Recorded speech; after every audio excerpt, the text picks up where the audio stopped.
Welcome to Labor's View. This show is brought to you by the very hardworking and dedicated employees of the Essex County Division of Welfare in the state of New Jersey, mostly the wonderful city of Newark, but also in East Orange we have an office. And these are the employees that are the non-managerial, non-supervisory employees, and they're members of CWA, Communications Workers of America, Local 1081. I'm David Weiner, President of the union and host of Labor's View. This evening we're going to try something we've tried in the past, and that is we're going to film parts of our executive board, our monthly executive board meeting. And most executive boards and unions consist only of the officers, the president, vice president, treasurer, stuff like that. Maybe 10 people tops, which is what ours is. But schmuck that I am, some 30-something years ago when I became president, I said, let's include everybody, including the shop stewards. So our executive board is nearly 40 people, which in a room that's not made for 40 people and with people that are very opinionated at times and loud as well, it can become very interesting, but it's very interesting. So watch the show, enjoy, and I'll see you on the other end. And first let's have the new shop stewards whom I have appointed, subject to your approval and subject to the approval of the membership. I'm watching that one at the end there. To rise and introduce themselves. First, the young man, who I hate because he's young, but okay. Introduce yourself. Jose Sanchez, I'm in the 4th floor, KB1. Title? 18 records. Who else is here? Right. All right, why don't you rise? I'm Sparkle Myrie. I'm a family service worker. I work at 18 Rector Street, 4th floor. She speaks very clear. Her name is Sparkle. Sparkle Myrie. And she works in the brand new, the Riverview office, where you can't see the river. And thirdly, Hi, I'm Donna Cisco. I'm in the Child Support Unit. I'm a family service worker and I'm on the 6th floor. okay, I am going to put into nomination these three individuals as shop stewards, as is approved by and called for by the bylaws, until, phones off please, until the next elections, which are the end of next year, in which case officers and shop stewards will all be up, actually in the other order, shop stewards then officers, right? We do the shop stewards first. Just in case you lose, you can run for officer. So, I'll make the motion. Is there, The other way. And then the shop steward. Yeah, Right around officers there. first. I'm old. All right, so I moved. Is there a second? Second. Any questions or comments on the motion to approve, subject to the approval of the membership? Right? Okay, right, Madam Person at the end of it? Right. Good. Okay, all right, I'm good. All four indicate by saying aye, please. Aye. Against by a like sign, abstention, so moved. Welcome, very halfway. You're halfway there. Okay. Is our guest here? Okay. Yeah. Sit down. So, we just had a meeting with, I say we, it was Carol Perkins, president of the supervisor union, myself, had a meeting with director, well, now former director Aníbal Ramos, and Yvonne Davis. And it was on June, I think it was on the 10th. Maybe I changed it was later, but anyway, it was sometime a week ago. And we discussed a number of things. First of all, Aníbal just said he stepped down temporarily because he's running for mayor, and he appointed a young lady named Lucia Guarini, and it was a very nice lady. I know her from the hospital center from a long time ago, so I don't think we're going to have any problems with her at all. Is she in Enable's office, or is she upstairs? She's on the 9th floor. I don't know where they put her, but she's on the 9th floor. She's the director of the hospital. So thank you for sharing. Southwest. What? So No, she's going to be on the 9th floor. So then is she going to respond to Uncle Assistant? I don't know what she's going to do. I'm not worried about it. Anyway, one of the things we discussed was, I didn't even know this until someone hit me to it, but in the conference room that's next to Director Davis's office, on one side Director Ramos, so now Director Guarini's office, on the other side, there's a huge television, and that television feeds in, like I'm told, 10 little screens where are cameras that are placed strategically in the agency. so that our directors are able to watch what people are doing, like over I know the cameras over where Hamesh is, over that way, because he told me there, he knows there's cameras over there. They can watch the lobby. That's how they know when people are on their phones or whatever they're doing. It reminds me, and goes well before most of your time, except for our brother John here probably, and Jerry, our producer. But there was a show on years ago, a comedy husband-wife team, George Burns and Gracie Allen, and their TV show was about. He was a voyeur, and he had, this is like 1950, middle 50s, early 50s, but he had the ability to have cameras throughout his house, and he could watch what people were saying, and they didn't know that he knew what they were really saying about him. Remember that? Gracie Allen. Yeah. And Gracie Allen. Yeah. So that's what's, and so I was assured that we're not being watched constantly, but they have every right to have cameras for a number of reasons, security issues, but. And now the aside there is why we can't make phone calls from the lobby. I understand. Does anybody understand that? No. What? Apparently there was an altercation with Smiley which caused that to happen. Smiley asked somebody was on their phone sitting on the stage, and Smiley asked the person to the phone. Yeah, on the lobby of 18 Rector, there's a stage There's right a stage there. in the back. So he told him to get off. It was during break time. He told him to get off the phone. The person get off the stage and get off the phone, and the person didn't do it. So it was kind of like he power tripped and said, "Fine, I'll handle that." And he went and told Iran, and then within that day or two, we got a memo saying you can't use Yeah, your phone. we're going to work on the cell phone thing. Smiley was right to tell the person to get off the stage because it's not part of the thing. But I don't know why you can't be on the phone in the lobby because technically, especially you shouldn't be on the phone in the agency when you're working. So if you're going to be on the phone, you should be able to be either in the hallways or sometimes you don't get great From reception. the moment you walk in the door, you cannot. Yeah, well, we'll see, but we'll deal with that. Also, we brought up the disastrously dysfunctional food stamp case banking. This is where they deny it's case banking, but it really is case banking. This is the round robin that's going on in the food stamp office, which they plan to do when they do case banking, starting with intake. And that is when a client comes in, instead of seeing their specific worker, or if they're not there or busy seeing somebody from their unit, they see anybody at all. And what happened was people were seeing other workers and didn't know who the worker was, didn't write down their name, didn't get a receipt that they were seeing, so the work didn't get done and fell off the system, that people were back, and that's why we had the crowds, and that's why they've had to close the offices at 10 in the morning, or at least they did. Do they have to do it again today?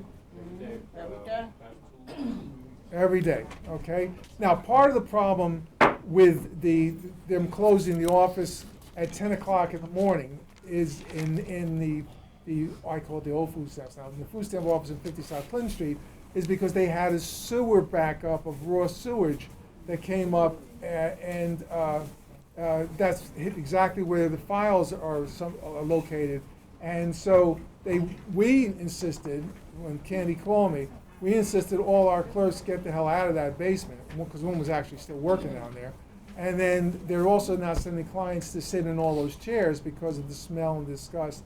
And so therefore, that's going to back up the number of people that are in the building because you don't have a place to put them. So that's why they're closing the offices. They're closing the office early. I pointed out to management that's not affecting just food stamp clients. But if you look at the photographs I put out there, those people obviously were not just food stamp or GA clients and from Newark or Irvington, because one of them had a baby carriage. So she must have been there for other reasons, I'm imagining. So what we did is we filed a complaint with POSH, which is the Public Employees Occupational Safety and Hazard group with the state. I filed a health complaint.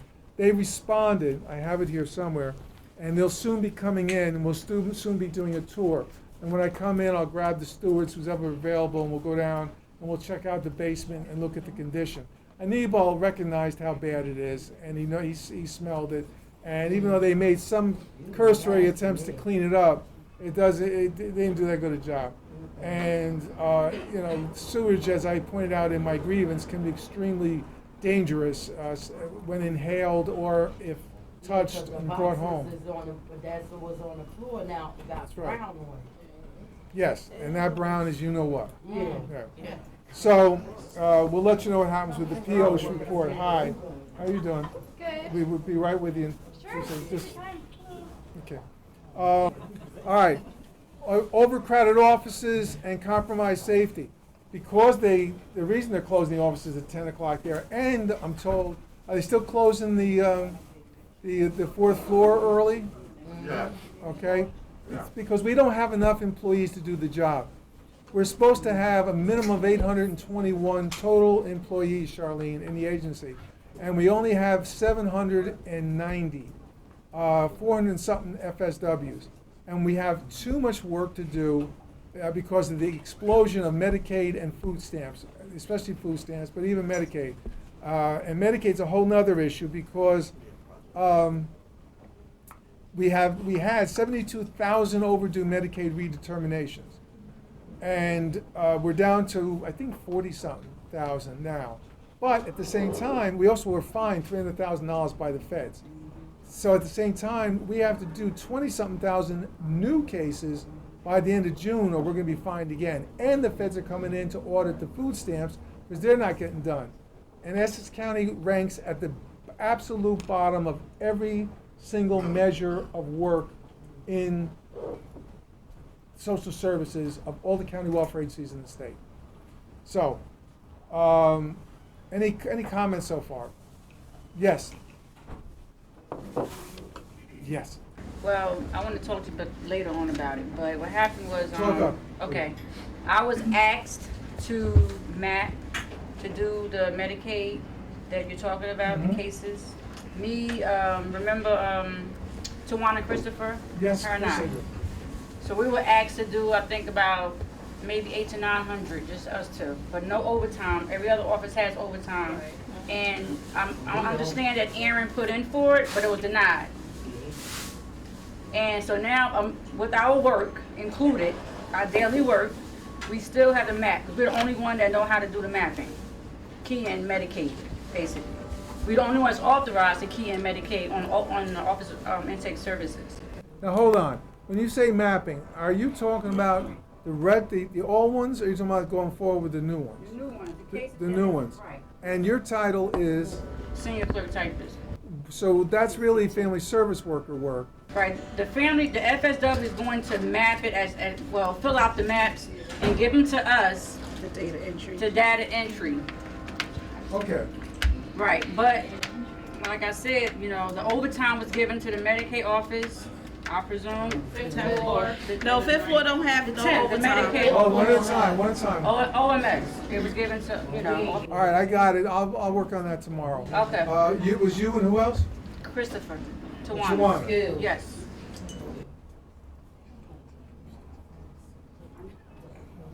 Yes. The way our shop was on our floor got going into a meeting with administration yesterday.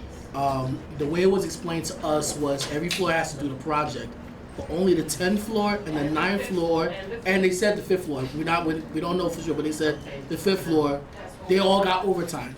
Or, Or a cop day. One of the two.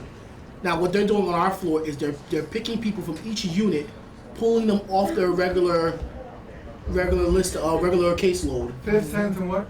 And 9th were the only people that got overtime or comp day. Only people that have it is the 10th floor. It's the only people that's getting the overtime. And DCU on the 9th floor. I'll work it out. Go ahead. So they're pulling the people off of their regular caseload. So now the rest of the unit has to pick up their work, Understood. and then what the thing with the issue with the data entry thing with the clerks and with that was that a lot of workers don't know how to use you at Medicaid. So now that's doubling up the work on the clerks, because now although they have to write out the map, now the clerk has to actually process it with her stuff. So that's adding on to her problem. So now we don't have a clerk. Like our unit doesn't have a clerk at all because she's on the project, and it's just a mess with this project. Well, it's not the only mess. The fact is, you got the food stamp office. The old one has no head of it. Okay, we got 3 AFONs, but you have no FOM, field office manager, and the 4th floor has no manager. With Director Davis running the 4th floor. So how you run these major, big offices that are so bad they're being closed every day with no head of the office makes absolutely no Taking sense. people out of each unit to do the same thing. And we already short-staffed because they took half of the people from our office and sent them to 18 Record Street. Plus, we cleaned up a lot of their backlog work that they never processed. Plus, in the meantime, still seeing people. It's not right. And they said all It's not 37 right. farms did request. The farm from our floor has requested overtime 3 times. And it's been denied with no explanation on why. The why is money. That's why, because the divisional welfare budgets so much money every year, and they had to spend a lot of that money on outfitting the 4th floor, which, as you know, they didn't include in terms of delivering a copy machine or a fax machine, let alone a refrigerator and a what do you call it, a microwave, which I heard they got the microwave, and our bulletin boards, which are not the most major thing, but certainly you need a copy machine and a fax machine, which made people go to other floors, delaying the time that they could service people because they got to travel, and ticking off the people on the other floors who are overwhelmed themselves and need to get to the copy machine for themselves. When you're telling the rest of the agency basically that the 10th floor has overtime indefinitely, to no limit, and everybody else can't get it, that bothers everyone. It's also a violation of the contract. I'm going to do a grievance on it. That's not the way the overtime reads. Yes. Can I ask, does anyone else have a Medicaid quota on the other floors? Like a certain amount you have to do per day? We get a list of, some people got a list of 50 names, some people, everybody gets a list. Okay. Everybody gets a list of names. And so by the time you're done, there is a number, a set quota that we have to reach by the end of the week. Oh, it's weekly? Yeah, but we gotta give them your numbers every day. Okay, right. We are required to do 4 a day. No, it's not for. There's no list, it's just 4 redettes a day. Well, redettes or terminations. Yeah, those are the same thing we're doing, but those are the same thing we're doing. Those are on the old ones. Yeah. Right. Well, really anyone. On the exactly, overdues. Anyone that walks in, really. Okay. Also, we, as I said, the federal audits are coming in, auditors are coming in to do food stamps soon. And we are in the bottom of getting cases done in a timely fashion. Why? Because we don't have enough people to do the job. That's why. Mandatory, I'm running through this because we got a lot to do. So if everyone would listen and not talk to each other at the end of the table, would be great. So we have mandatory wearing IDs, especially entering the lobby. Smiley told me about that a week beforehand. I totally agree with it. We should absolutely have people wearing their IDs when they come in. Unfortunately, Smiley does get a little carried away with himself. Like we had a case where somebody, I don't know how she left the ID in her office, and then she asked somebody else who's sitting over there to go get it for her, and he wouldn't let her take the ID from somebody who gave it to her. It's power. I don't know if it's. I don't know what the thing is. He said, yeah, he made the thing is you gotta go to the registry. And he stands at the door when you walk in now. Well, we're gonna deal. Listen, I appreciate what Smiley does. I'm glad we have security. You know, he's got a gun and he's big. No, we have a harassment. Yes. And And we'll the bad deal part with about it. it is he only harassed the women. He don't never mess with them men that work in that building. He always harassed. I stood out on that sidewalk this morning waiting for somebody. And I seen a whole lot of men go in that building and Smiley ain't open his mouth. And soon as a group of women went in there, where's your IDs, ladies? That's harassment. Now, inoperable telephones in child support. Are they still not working? Anybody here from the hall? Yeah. Some have been charged. What about the phone? Are the phones working? Yeah, they almost there. They're almost there. Because for weeks they had no phones except for 3 people. I wish I didn't have no phone. Yeah, well. The problem is clients have to be able to call into child support and vice versa, so it's a serious issue, which we have a grievance on. I thought the lines were crossed. The whole thing's crossed. The county's working on it. They're not they brought in somebody. Flyers for clients. What we did was, and this is not just our local, the CWA Welfare Council, which is 16 of 21 county welfare agencies are represented by CWA locals. We meet once a month now. So we came up with we agreed to a flyer which we personalized. And the flyer basically says to the clients, we're sorry you have to wait so long, but we're understaffed. Please call these people if you want to get something done. And we put down the county executive, his title and his phone number, and we put down the field board president and her title and her phone number. Well, they got a lot of phone calls. And we haven't even given them out at 18 Rector, really. This was just at 50 South Clinton Street. And they couldn't figure out where it was coming from. And I copped to it. I told Anibal that we did the flyer. We still got the flyers, and we're going to amend them to include more people with telephone numbers because we just can't stand being understaffed this way. It's just unacceptable. Yeah. Here's one I want to go through, which is a good victory. That's a couple of good victories. One is we had a disciplinary case with a family service worker where it was she was suspended for 20 days for not doing her job, amongst other things. And I appealed it to civil service, and civil service, this is part of the lesson later for you new folk, but civil service sends it where? OAL, Office of Administrative Law. Right. So we went and we did the hearing, and lo and behold, we won the hearing. So she's going to get her 20 days back. Wait, that's not the end of the story. They, on top of that, while this was going on, they went after her again, and they wanted to terminate her, not kill her, but remove her from her employ. Well, once we won the 20-day, I said to them, how are you going to go for removal when you don't have a 20-day to base so they withdrew the removal, so she's got nothing. So that was a nice success story. Now, the other one is Transamerica. Connor Strong Bookaloo. Make sure you get this, Jerry. This is George Norcross. He owns the company. He's the Steve Adubato of South Jersey. Senior, not junior, with his TV shows.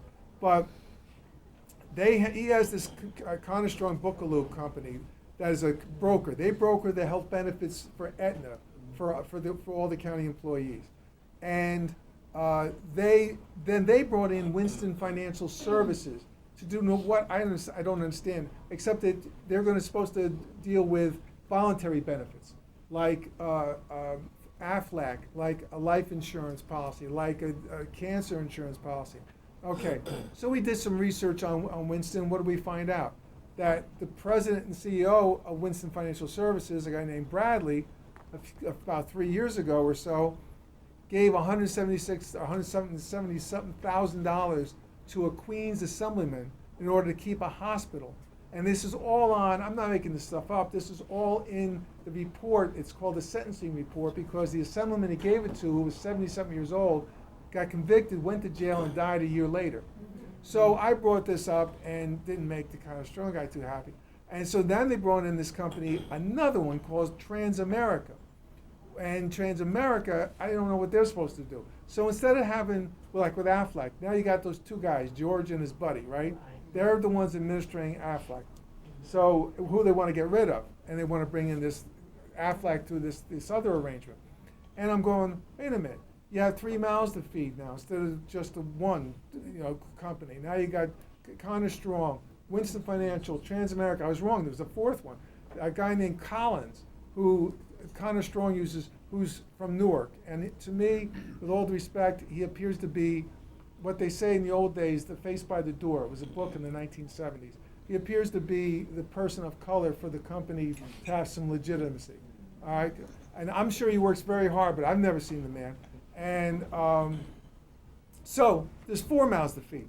So we went to the field. We got the fielders to hold up on the vote back on the 22nd, I think it was, of May, and on the contract, and take it to their special committee. The committee met about a week ago, and the IBW was there right behind me, literally right in the row behind me.